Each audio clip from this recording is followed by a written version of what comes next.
My name is Emily, and if there's one thing I've learned in marriage, it's that nothing is ever as perfect as it looks from the outside. People envy the picture we painted, my husband Daniel and I, smiling at dinner parties, holding hands in church, posting pictures of our vacations like everything was flawless. But behind closed doors, there were cracks. Small ones at first, the kind you ignore because love makes you blind, or maybe because you want to stay blind. I remember the exact night when those cracks started to widen. It was a Friday evening. I had prepared Daniel's favorite meal, roast chicken with garlic mashed potatoes, because he had called earlier, saying he was working late and sounded stressed. That wasn't unusual.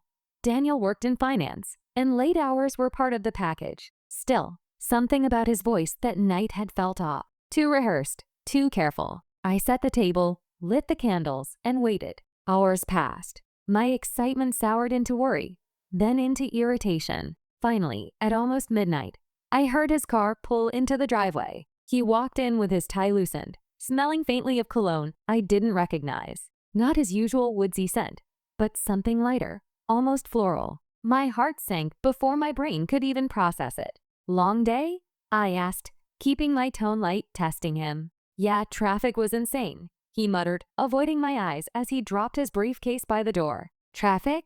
At midnight? That was the first lie. I wanted to confront him right then, but I swallowed my suspicion. I told myself maybe I was overthinking. But the way he didn't even notice the cold dinner sitting on the table, it cut me deeper than I expected. That night, as Daniel snored beside me, I lay awake staring at the ceiling, a knot of unease twisting inside me. I didn't know it then, but that was the beginning of the storm. The next week, more signs appeared. Daniel started guarding his phone like it was a ticking bomb. He used to leave it lying around, sometimes even asking me to answer calls for him. Now, it was glued to his hand, screen tilted away whenever he typed. One afternoon, while he was in the shower, I walked past the bathroom counter and saw his phone buzzing with a text. The screen lit up just long enough for me to see the name, S. My stomach tightened. Who was S? Why just an initial? I wanted to unlock his phone, but his passcode had suddenly changed. Another red flag. That night, I asked casually, "So, how's work? You've been buried in it lately." He gave me that practiced smile, the one that used to charm me, but now felt like a mask. Yeah, just the usual deadlines. You know how it is. But I didn't know. Not really. One evening, while folding laundry, I found a hotel receipt tucked into his jacket pocket. It wasn't from any business trip I knew about. The date was last Tuesday, the night he had told me he was at the office late. I froze, the receipt trembling in my hands. My chest felt like it might explode. Why Daniel? I whispered to the empty room. When he came home that night, I wanted to throw it in his face, but something stopped me. Instead, I tucked the receipt back into his pocket, careful not to leave a trace. Why? Because I realized something important. I didn't want to just catch him. I wanted to understand him, to know how far his lies went. The turning point came 2 days later. Daniel walked into the kitchen, humming, oddly cheerful. He kissed me on the cheek and said, "I might have to fly out next weekend for a work conference." Just a couple of days. My heart thudded. A conference? Or another secret? I forced a smile. "Oh, where to?" "Denver," he answered too quickly, as though rehearsed. That night, after he fell asleep, I quietly opened his briefcase. My hands shook, but I kept going. Inside, beneath a stack of files, I found an envelope. It wasn't a conference ticket. It was a printed itinerary for a romantic getaway to Napa Valley. 2 tickets. One booked under his name, the other under Samantha Collins. The name hit me like a sledgehammer. Samantha, his co-worker. I had met her once at a company dinner, pretty, with long auburn hair and a laugh that seemed to linger too long around Daniel. I sat there in the dim light of our bedroom, the papers cutting into my palm, my breath shallow. My husband wasn't just lying. He was planning a whole escape with another woman. But here's the thing. While Daniel thought he was the master of lies, he didn't know I had secrets too. Secrets buried so deep, I had never told a soul, not even him. As I stared at those tickets, something inside me shifted. My fear hardened into resolve. If Daniel thought his betrayal would break me, he had no idea who he was dealing with. Because the truth I carried, the one truth I had guarded for years, was more powerful than any lie he could tell. And when the time came, that truth would leave him on his knees, begging for mercy. That night, I closed the briefcase gently and slipped back into bed beside him. He stirred, mumbling something incoherent, then draped his arm over me like nothing was wrong. But I lay there, eyes wide open, staring into the darkness. Because now I had a plan, and Daniel had no idea what was coming. He thought his lies would win, but he didn't know the truth I held in my hands, one that could shatter his entire world. The next morning, I watched Daniel get ready for work with a smile plastered across his face,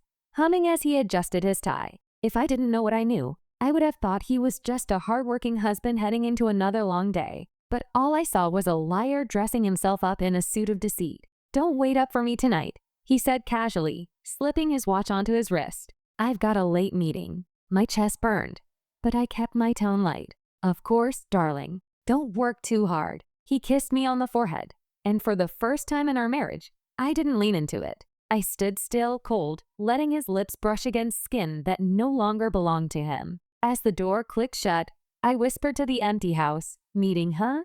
Let's see about that." I spent that entire day in a haze, torn between rage and strategy. Confronting him now would be too easy. He'd deny it, twist it, gaslight me until I doubted my own instincts. No, I needed proof. Something undeniable. Something that would corner him with nowhere to run. By the afternoon, I had made up my mind. I called my old friend Clara. She wasn't just a friend. She worked as a private investigator. Years ago, she had helped me track down a relative's runaway son. If anyone could get me the truth about Daniel, it was her. When she answered, her familiar husky voice calmed me instantly. "Emily? It's been a while. I need your help," I said, my voice trembling. There was a pause on the line. "What kind of help?" "The kind where I can't go to the police. The kind where my husband's lies are about to destroy my marriage." She didn't ask questions. She simply said, "Send me the details. I'll start tonight." That evening, Daniel texted me around 6 p.m., "Working late. Don't wait up."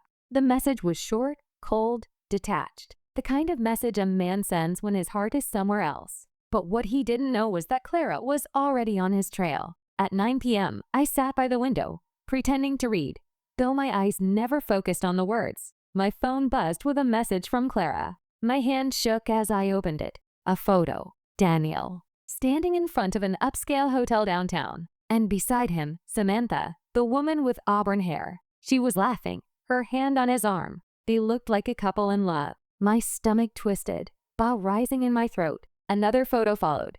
The two of them walking into the hotel lobby together, his hand at the small of her back like it belonged there. My vision blurred with tears, but I didn't cry. Not yet. I saved the photos, each one burning into my phone like evidence in a trial. Then Clara called. "Do you want me to keep following them?" she asked softly. "No," I whispered, my voice hoarse. "I've seen enough." The hours that followed were a blur of emotions. Anger, hurt, betrayal so deep it hollowed me out from the inside. I paced the living room, fists clenched, every nerve in my body screaming to confront him the moment he walked through the door. But again, I stopped myself. I couldn't show my cards yet. Daniel thought he was smart, thought he could spin lies and walk away unscathed. But I had something he didn't know. My secret, my truth. And when I played it, it would end him. When he finally came home past midnight, his shirt wrinkled, hair slightly out of place, I was waiting. I sat on the couch in silence, pretending to be half asleep. He looked startled for a moment, but quickly recovered. "You're still up? I told you not to wait." I smiled faintly. "Couldn't sleep." "How was your meeting?" He loosened his tie, avoiding my eyes. "Exhausting. These clients just never stop talking." "Line number." "What?" I'd lost count. "Well," I said, forcing warmth into my tone, "you must be tired. Why don't you shower and rest?" He studied me for a moment, perhaps looking for suspicion. But I gave him none. He shrugged and walked away, humming again as though he hadn't just stabbed me in the hard hours earlier. The next day, Clara called me again. "Emily, he's planning something," she said. I dug around. "He's been booking hotels under his company account. But there's more. I think he's trying to move money. Private transfers. Not big enough to draw immediate attention, but consistent." "What?" My chest tightened. "Money?" "Yes. And not just that. He's been searching properties. Out of state." My head spun. Not only was Daniel cheating, but he was also planning to build a new life. Without me. Or so he thought. Keep watching him, I told Clara, my voice steady now. Don't stop until I tell you to. That evening, I set dinner on the table, acting like the perfect wife. Daniel walked in, greeted me with a kiss, and sat down as though nothing was wrong. We ate in silence for a while before I said casually, "You've been working so hard lately. Maybe we should take a trip together. Just the two of us." His fork froze midair, and for a split second, I saw panic in his eyes. Then he smiled. "That sounds nice, honey. Maybe after this conference in Denver, okay?" There it was again. The lie. Smooth, rehearsed, delivered without a flicker of shame. I leaned forward, meeting his gaze. "You know, Daniel, lies have a way of catching up to people." He blinked, confused. "What's that supposed to mean?" I shrugged, playing innocent. "Nothing. Just something I read today." Inside, I was screaming, but on the outside, I was calm, too calm, because I knew the more he thought he was winning, the harder he would fall when the truth finally came crashing down. That night, after he fell asleep, I stood at the window, watching the moonlight spill across the yard. My reflection stared back at me, calm, composed, but burning with quiet fury. Daniel thought his affair was his greatest weapon, but he didn't know that the truth I held, the one I had kept hidden even from him, was a weapon far more powerful. And when I chose to reveal it, his entire world would collapse. Daniel thought his lies made him untouchable. But soon he would learn that my truth was the one thing he could never escape. The following week, my life felt like a cruel stage play. Daniel went through his routines, leaving for late meetings, coming home past midnight, pretending exhaustion was the reason he couldn't talk or hold me. To anyone outside, we looked like a normal married couple. But I knew the script he was performing, and I also knew it was leading to his downfall. Clara continued feeding me updates. Each report was like a knife twisting deeper. Dinner dates, weekend drives, even a shopping trip where Daniel bought Samantha jewelry. I listened quietly, always calm on the phone, but when I hung up, the rage consumed me. He was showering her with gifts while I sat at home waiting for crumbs of attention. One night, Clara sent me a video clip, grainy but clear enough. Daniel and Samantha, standing in the hotel lobby. She leaned in, kissed him on the lips. He didn't hesitate. He kissed her back like a man in love. My hands trembled as I replayed the video over and over. It wasn't just suspicion anymore. It wasn't even just photographs. It was living proof that the man I had built my life with was betraying me. I wanted to scream. I wanted to smash every glass in the house. But instead, I sat in silence, rocking back and forth, whispering to myself, "Wait, Emily. Just wait. He thinks he's clever, but you'll show him who you really are." The next evening, Daniel came home unusually early. He was smiling, humming again, and holding a bottle of wine. "Good news, he said cheerfully. "The Denver conference is finally set. Next week. It's going to be a big one. Might even lead to a promotion." I clenched my jaw so tightly it hurt. A promotion? He couldn't even look me in the eye while telling that lie. "That's wonderful, Daniel," I said softly. "I'm so proud of you." He poured us both glasses of wine, clinking his against mine. "To the future," he said.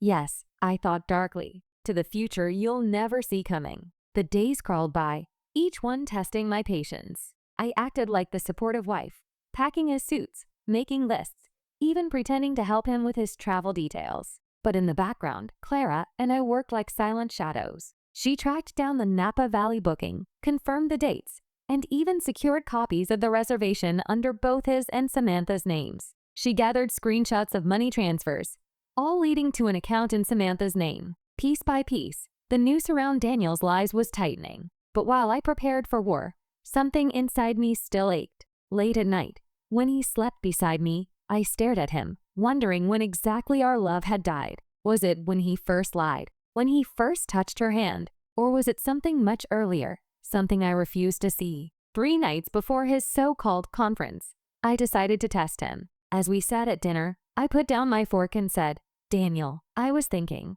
maybe I could come with you to Denver, just for a couple of days. It would be nice to get away." He froze. For a moment, panic flickered in his eyes before he forced a laugh.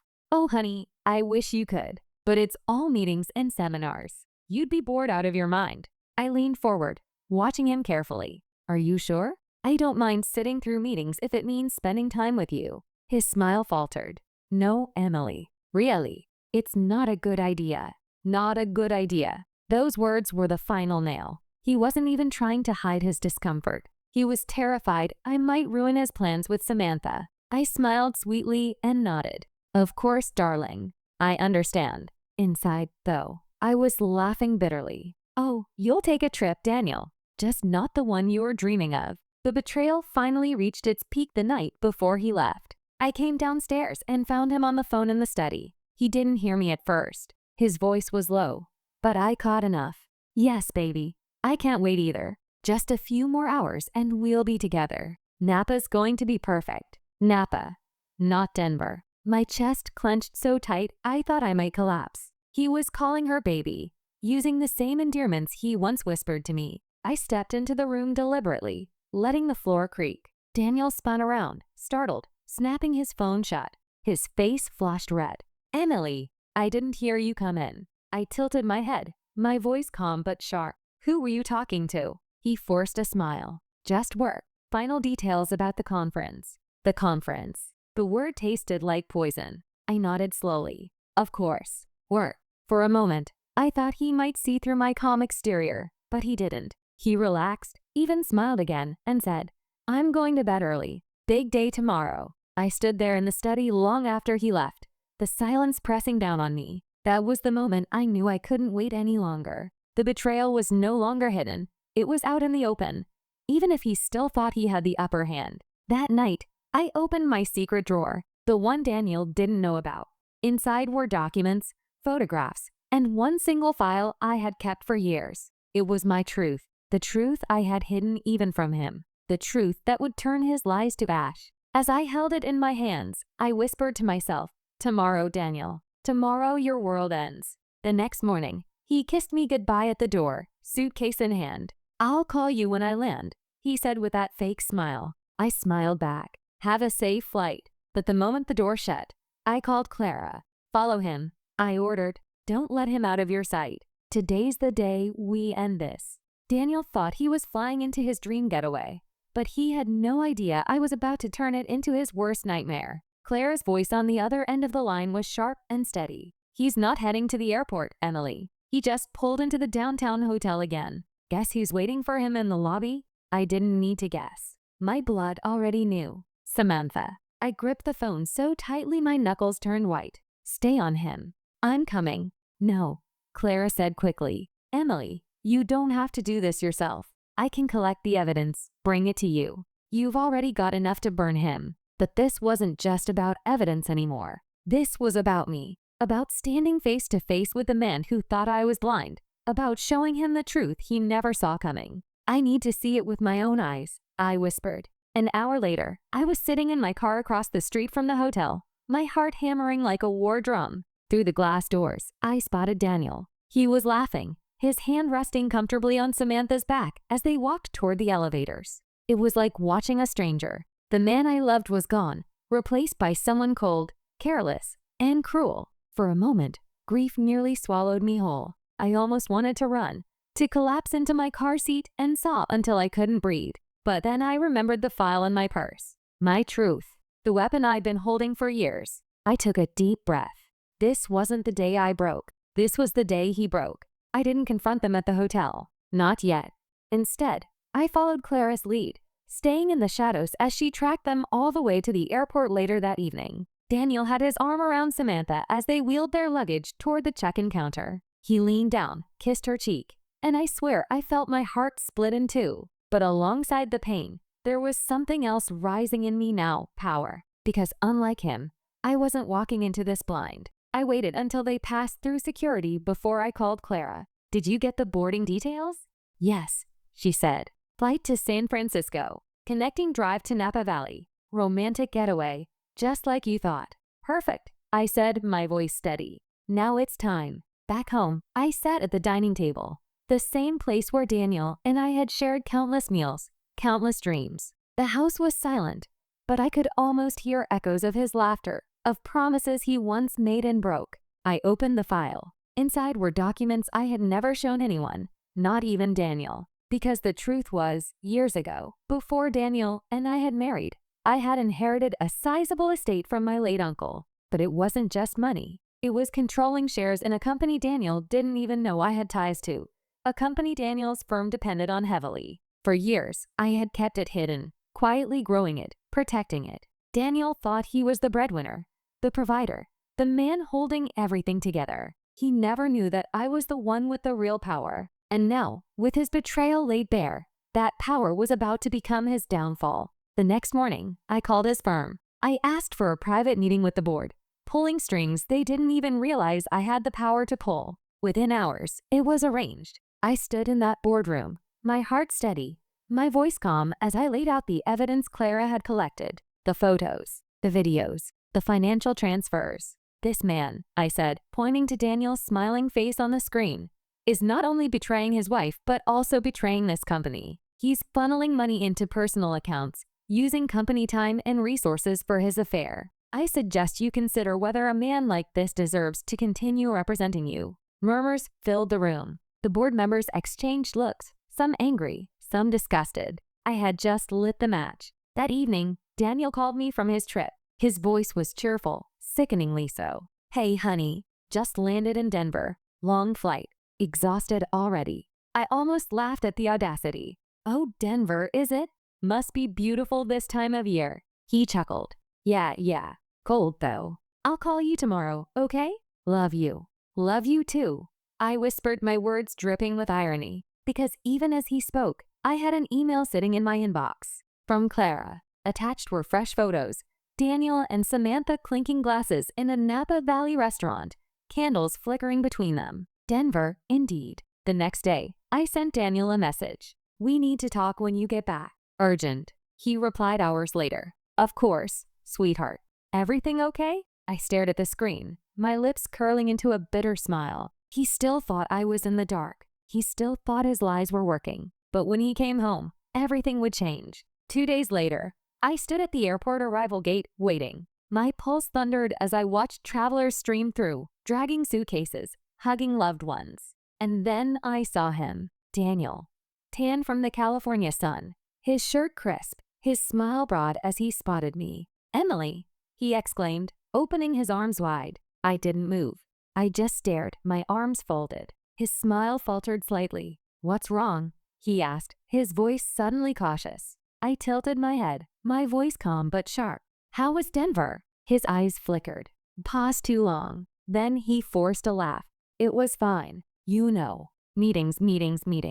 I leaned closer, my eyes burning into his. "Funny, because I heard Napa Valley has better wine than Denver." His face drained of color. He froze, his mouth opening and closing like a man caught underwater. I stepped back, my voice cold as ice. "Welcome home, Daniel. We need to talk." He thought he could walk off that plane into the same life, but he had no idea I was about to strip everything away, piece by piece. Daniel followed me through the house like a guilty child trailing after a furious parent. He tried to touch my shoulder, but I brushed him off and sat at the dining table, the very same table where he had smiled at me while spinning his lies. "Emily," he said nervously, "what's going on? Why are you acting like this?" I stared at him, my face calm though my insides were burning. "Sit down, Daniel." He hesitated, then slowly lowered himself into the chair across from me. His eyes searched mine, desperate to gauge how much I knew. "Now," I said softly, "tell me about Denver."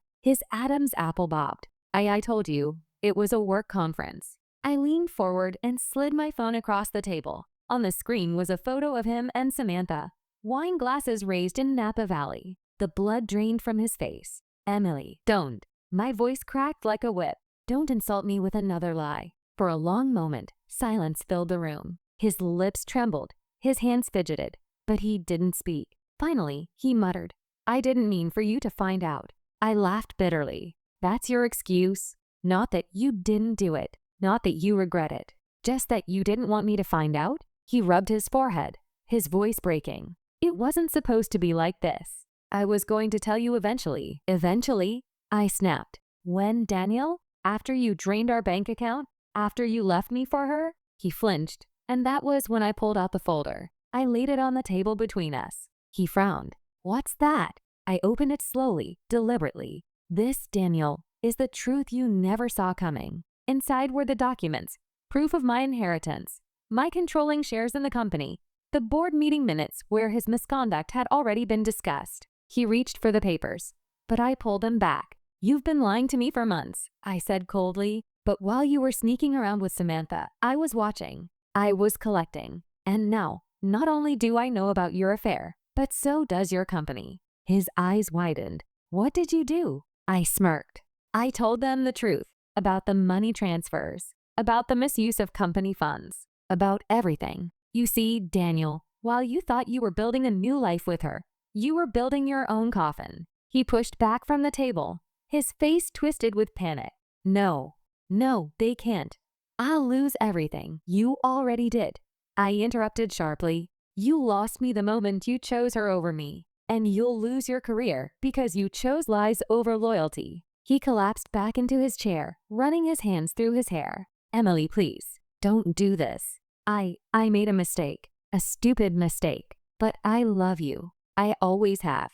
Tears stung my eyes, but I didn't let them fall. "You don't love me, Daniel. You loved the convenience. You loved that I believed your lies. But you don't get to beg for love after spitting on it." His voice grew desperate. "We can fix this. I'll end it with her. I'll cut all ties. Please, Emily, just give me one more chance." I tilted my head, studying the man who had shattered my heart. He looked small now, pathetic, his arrogance stripped away. "You want mercy," I whispered. "You'll get none from me." I slid the final document across the table, a divorce petition, already drafted. His mouth fell open. "Emily, it's over," I said firmly. "You'll sign it. You'll leave this house. And you'll spend the rest of your life knowing that the woman you thought you could betray held the power to destroy you all along." For a moment, he just stared at the papers. Then his body crumpled, his shoulders shaking as the tears finally came. "I'll lose everything," he whispered hoarsely. I stood, gathering the folder, and walked to the doorway. Before leaving, I looked back at him one last time. "No, Daniel," I said quietly. "You already did." The weeks that followed were a storm. His company cut ties with him. Samantha vanished from the picture the moment his money dried up. He tried calling, texting, begging for forgiveness, but I didn't answer. For the first time in years, I felt free. It wasn't easy. Nights were lonely, mornings were heavy. But with each passing day, I grew stronger. I discovered a version of myself I had buried beneath the weight of being a dutiful wife. A version that didn't need Daniel's lies or his approval. I wasn't just surviving, I was rebuilding. Months later, Clara and I sat at a cafe, sipping coffee. She smiled at me, her eyes proud. "You did it, Em. You got out." I nodded. "I did more than get out. I took my life back." Clara tilted her head. "Do you ever think you'll forgive him?" I looked out the window at the busy street, people rushing past with their own stories, their own heartbreaks. "Forgiveness isn't the point," I said softly. "Daniel thought his lies made him untouchable, but it was my truth that broke him. And honestly, that's enough for me." One evening, as I sat alone on the porch watching the sunset, my phone buzzed. A message from Daniel. "I'm sorry, Emily.